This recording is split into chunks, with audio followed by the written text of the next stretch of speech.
வணக்கம். இன்னைக்கு நாம ஒரு செம்ம இன்ட்ரெஸ்டிங்கான கதை கேட்க போறோம். ஒரு பயங்கர கஷ்டமான கணக்க ஒரே நிமிஷத்துல சால்வ் பண்ண முடியுமா? ஆமாங்க, முடியும். இந்த கதை வெறும் கணக்க பத்தி மட்டும் இல்ல, ஒரு சின்ன பையனோட பிரில்லியன்ட் மைண்ட பத்தினது. சரி, ஒரு நிமிஷம் யோசிச்சு பாருங்களேன். உங்ககிட்ட இந்த கேள்வியை கேட்டா என்ன பண்ணுவீங்க? ஒரு பேப்பர் எடுத்து 1 + 2 அப்புறம் வர்ற பதிலோட 3. அப்பப்பா, இப்படியே 100 வரைக்கும் கூட்டிட்டே போவீங்களா? எவ்வளவு நேரம் பிடிக்கும்னு நினைக்கிறீங்க? நம்ம கதையே இந்த ஒரு கேள்வியிலிருந்து தான் ஆரம்பிக்குது. இந்த கதை நடக்கிறது ஜெர்மன்ல இருக்கிற ஒரு ஸ்கூல்ல. அங்க ஒரு டீச்சர் கிளாஸ்ல பசங்கள கொஞ்ச நேரத்துக்கு பிஸியா வச்சுக்கணும்னு ஒரு பிளான் போடுறாரு. அவர் கிளாஸ்க்குள்ள வந்து ஸ்டூடெண்ட்ஸ்க்கு ஒரு கணக்கு கொடுக்கறாரு. பார்க்கறதுக்கு ரொம்ப சிம்பிளான கணக்கு மாதிரி தான் தெரிஞ்சது. ஆனா அதுல ஒரு பெரிய ட்விஸ்ட் இருந்துச்சு. அந்த டீச்சர் சொன்ன சவால் இதுதான்: 1லிருந்து 100 வரைக்கும் இருக்கிற எல்லா நம்பர்ஸையும் கூட்டுங்க. அவர் என்ன நினைச்சாருன்னா, பசங்க இதை செஞ்சு முடிக்க பல மணி நேரம் ஆகும், அது வரைக்கும் கிளாஸ் அமைதியா இருக்கும்னு நினைச்சாரு. டீச்சர் சொன்னதை கேட்டதும் எல்லா ஸ்டூடெண்ட்ஸும் அவங்க ஸ்லேட்டை எடுத்துட்டு எழுத ஆரம்பிச்சிட்டாங்க. 1, 2, 3ன்னு வரிசையா கூட்ட ஆரம்பிச்சாங்க.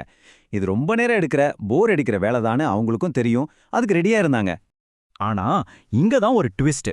மத்த பசங்க கணக்க போட ஆரம்பிக்கும் போதே ஒரு பையன் மட்டும் முடிச்சிட்டான்னு சொல்றான்.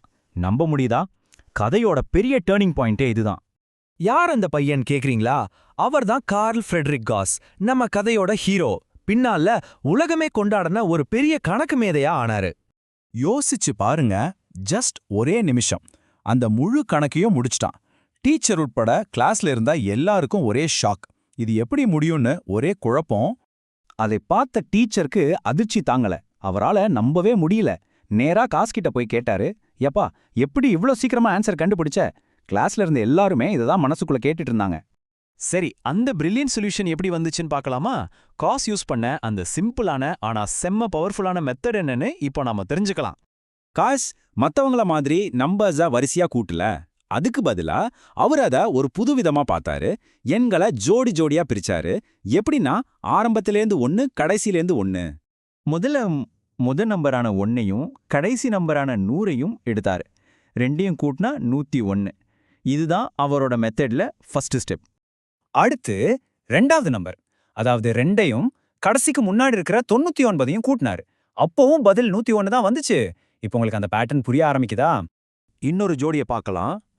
3வது நம்பர் 3ஐயும் அதுக்கு முன்னாடி இருக்கிற 98ஐயும் கூட்டினா மறுபடியும் 101 தான் வருது.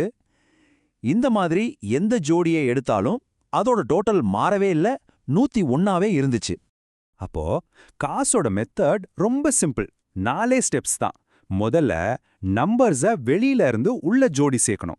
2வது எல்லா ஜோடியோட டோட்டலும் 101ன்னு நோட் பண்ணணும். 3வது மொத்தம் எத்தனை ஜோடி இருக்குன்னு எண்ணணும். கடைசியா அந்த ஜோடியோட எண்ணிக்கைய 101ஆல பெருக்கணும். இது ரொம்ப சிம்பிள் இல்லையா?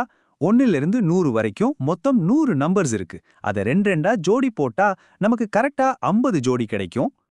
இப்போ ஃபைனல் ஸ்டெப். நம்மகிட்ட 50 ஜோடி இருக்கு. ஒவ்வொரு ஜோடியோட டோட்டலும் 101. அப்போ 50ய 101ஆல மல்டிப்ளை பண்ணா அந்த பெரிய கணக்கோட மொத்த ஆன்சர் நமக்கு கிடைச்சிரும்.